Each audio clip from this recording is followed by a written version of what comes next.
রসের কলা গুরু গৌর হরিয়া দেখিল রসের গলে পদর আরে গৌর হরিয়া এই সংকীর্তনের জনপদাতা গৌর আমার এই ভক্তের মন জোড়া গৌর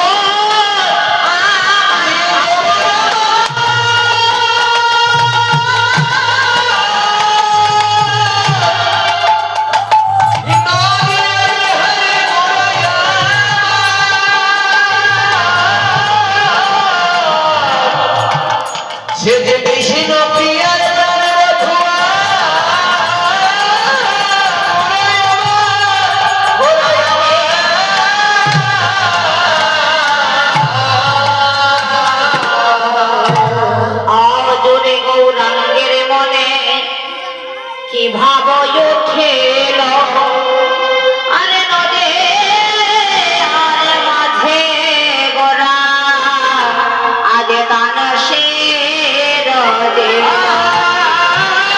নদিয়ার মাঝে গোরা গোড়ায় আমার দান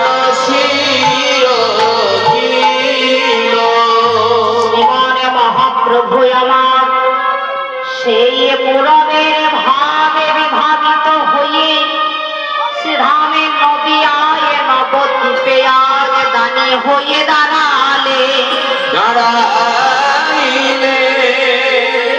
কেন দাঁড়ালেন? এই যে শ্রীমান মহাপ্রভু আমার শ্রীধাম নদিয়ায় নবদ্বীপে অবতীর্ণ হলেন মা। গৌর হরি আমার রাধা কৃষ্ণ মিলিত তনু ভক্তের মনচরা গৌর আমার সেই পুরবের ভাবে বিভাবিত হয়ে শ্রীধামে নদিয়ায় শচীগর্ভ সিন্ধ মাঝে অবতীর্ণ হলেন। শচীগর্ভ সিন্ধ মাঝে শ্রীমান মহাপ্রভু আমার অবতীর্ণ হলেন। বাবা কেন অবতীর্ণ হলেন? কোন কারণে বা হলেন? সেই পুরবের ভাবে বিভাবিত হয়ে আজকে সুরধনীর গঙ্গার তীর আলো করে দানি হয়ে বসলেন। কেন বসলেন? কারণ না থাকলে মা কার্য হয় কিছু? কার্য হয় না। এই যে গৌর হরি অবতীর্ণ নদিয়ায় নবদ্বীপে কেন অবতীর্ণ হলেন? দৃষ্টান্ত না দিলে সিদ্ধান্তে আসা যায় না। দাপর যুগ শেষ, কলি আগত। দাপরে কৃষ্ণ অবতারে গোবিন্দ আমার সন্ধিক্ষণে বসে বসে বিরস বদনে চিন্তা করছেন দাপর যুগ শেষ হয়ে গেল, কলি আগত। আমাকে নররূপে কলিজীবের মানুষকে উদ্ধার করতে যেতে হবে। যেমন না বসে বসে চিন্তা করছেন, এমতো সময়ে শ্রীমতী রাধারানী এসে উপস্থিত হলেন। বললেন, প্রভু প্রভু গো, আপনি এই বিরস বদনে সন্ধিক্ষণে বসে বসে কি চিন্তা করছেন? গোবিন্দ আমার রাধারানীকে উত্তর দিলেন, রাধে আমি কি চিন্তা করছি জানো? দাপর যুগ শেষ হয়ে গেল, কলি আগত। কলিযুগকে উদ্ধার করতে জীবের মানুষকে আমাকে নররূপে যেতে হবে। যেমন না গোবিন্দের কথাটি রাধারানী শুনেছেন, দেবেনি আমার রাধারানী আমার গোবিন্দের দুটি চরণে জড়াইয়ে ধরে কেঁদে কেঁদে বলেছে, বলে বলে আমার কি ছেড়ে যাবে না?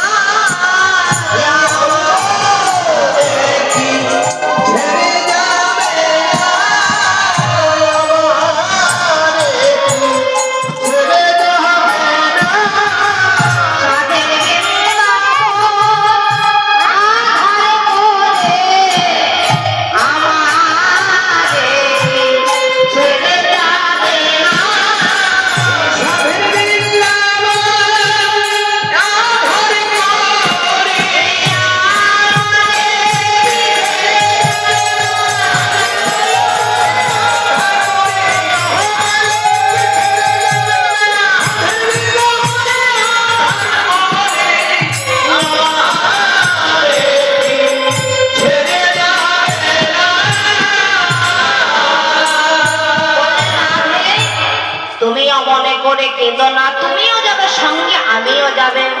তবে কেমনে করে যাব জানো? তুমি থাকবে ভিতরে, আমি থাকবো বাহিরে। রাধারানী উত্তর দিলেন, প্রভু তা হয় না, আপনি থাকবেন ভিতরে, আমি থাকবো বাহিরে। গোবিন্দ আমারে বললেন, রাধে তাই হবে। তবে তোমার ভাবে কেমনে করে নদী আয়ে যাব জানো?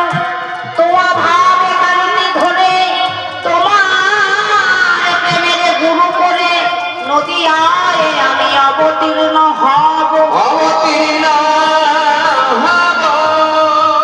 তোমার ভাবকান্তি দেহ ধরে তোমার প্রেমের গুরু করে আমি নদী আয়ে অবতীর্ণ হব। অবতীর্ণ হয়ে কইছেন তোয়া প্রেমা, কইছেন মাধুরীমা, কইছেন সুখেতে হব, সুখেতে এদের বাঞ্ছিত ধন আমারে ব্রজে না হইল পুরাণ, কি পাবো আমি না পাবো। কেন কইছেন তোয়া প্রেমা, অর্থাৎ তোমার মাধুর্যের ঋণ আমি শোধ করিব। কইছেন তোমার প্রেমা, কইছেন মাধুরীমা, মধুরিমা, তুমি আমায় ভালোবেসে তিনটি বাঞ্ছার জন্য যাব রায় আমি। কি কি? তুমি আমায় ভালোবেসে কি সুখ পাও, আর 2 নাম্বার হলো তোমার প্রেমের ঋণ আমি শোধ করতে যাব, মাধুর্যের ঋণ। আর 3 নাম্বার হলো কলিহত জীবের মানুষের জন্য যাব। এই 3টি বাঞ্ছা পূরণের জন্য যাব বটে, তবে আমি কেমনে করে যাব?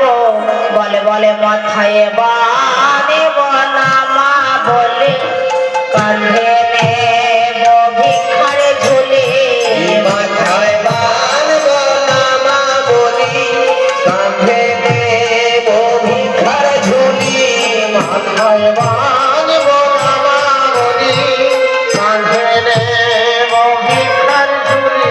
এই জয় রাধে রাধে বলে বেড়াইব দাঁড়ে দাঁড়ে, আরে জয় রাধে শ্রী রাধে বলে বেড়াইব দাঁড়ে দাঁড়ে, আরে দাঁড়ে দাঁড়ে বেড়াইব, দাঁড়ে দাঁড়ে বেড়াইব, দাঁড়ে দাঁড়ে বেড়াইব, দাঁড়ে দাঁড়ে বেড়াইব, কাঁধে ভিক্ষার ঝুলি রে, দাঁড়ে দাঁড়ে বেড়াইব, কাঁধে ভিক্ষার ঝুলি লয়ে রাধে কে করো বলে, ঝুলি লয়ে রাধে কে করো বলে, কাঁধে ভিক্ষার ঝুলি লয়ে দাঁড়ে দাঁড়ে বেড়াইব। রাধে গো, কন্ধে ভিক্ষার ঝুলি নিয়ে মাথায় নামা বলি বেদে, অতি জীবের দ্বারে দ্বারে আমি তোমার প্রেমের ঋণে শোধ করিব। তখন কলিহত জীবের মানুষ হবে অল্প পরমায়ু। আচ্ছা মা, আমাদের অল্প পরমায়ু, অন্যগত প্রাণ চঞ্চল স্বভাব। তাই আজ থেকে শ্রীমন মহাপ্রভু আমার জানতেন, আজ থেকে 540 বছর আগে গৌরহরি আমার নিজেই জানতেন আমরা বলে হতো জীবের মানুষ কোনো কিছু করতে পারবো না, কিন্তু মা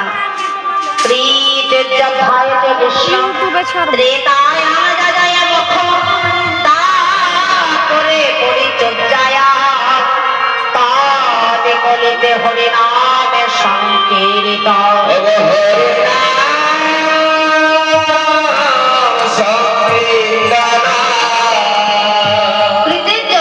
কৃষ্ণ অর্থাৎ সত্য যুগের মানুষ ধ্যান ধারণা করে ঈশ্বর প্রাপ্তি হতে, ত্রেতা যুগের মানুষ যজ্ঞের দ্বারা ঈশ্বর প্রাপ্তি হতেন।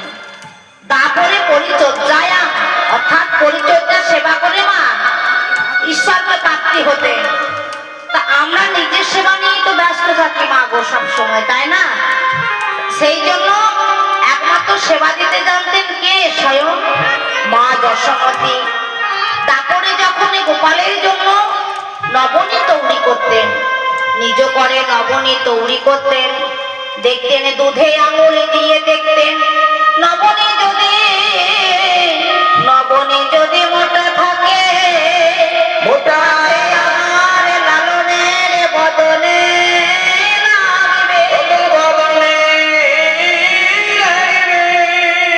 তাই মা আমার নিজ করে নবনী তৈরি করতেন।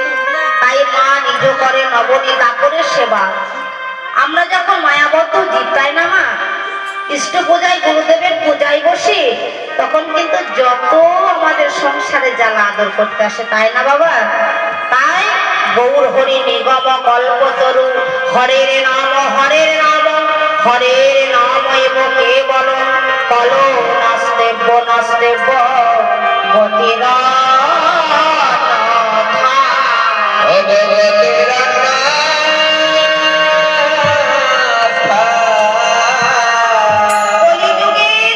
হরিনামে ছাড়া গতি নাই, হরিনামে ছাড়া গতি নাই, গতি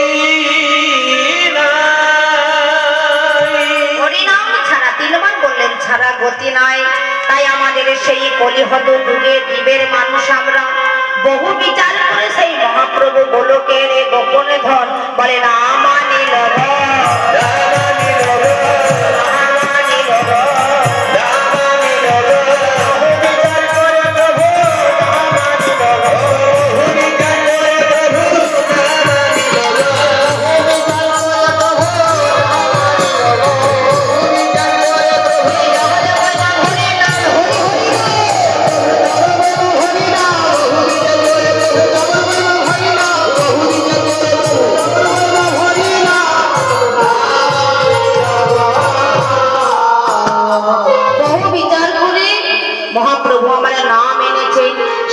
মহাপ্রভু শ্রীমান গৌর হরি আজ কেমন ভাবে হৃদয়, আজ কিসের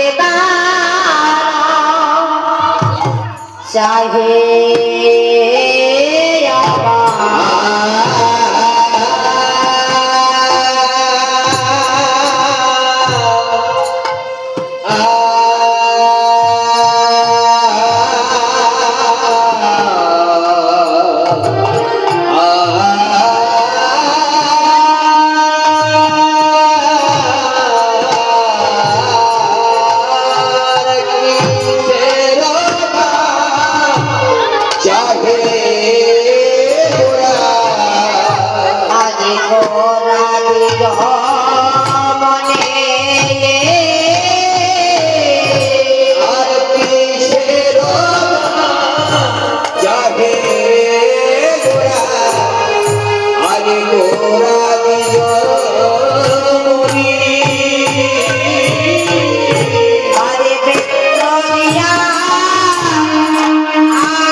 কিসের গান চাহে আমার গোরাদি জমনি, আরে বেত্র দিয়া আমার রাখয়ে তরণে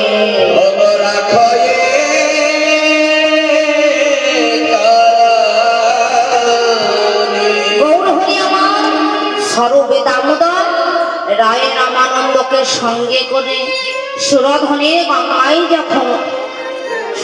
গঙ্গার তীরে যখন দানি হয়ে বসলেন, তখন স্বরূপ দামোদর রায় রামানন্দ গৌর হরিকে জিজ্ঞেস করছে, ওহে গৌর, তোমার কোন কারণে, কিসের জন্যে, কি জন্যে তুমি দানি সাজলে গৌর? আচ্ছা মা, আসতে মা, যাই হোক হয়েছে চঞ্চল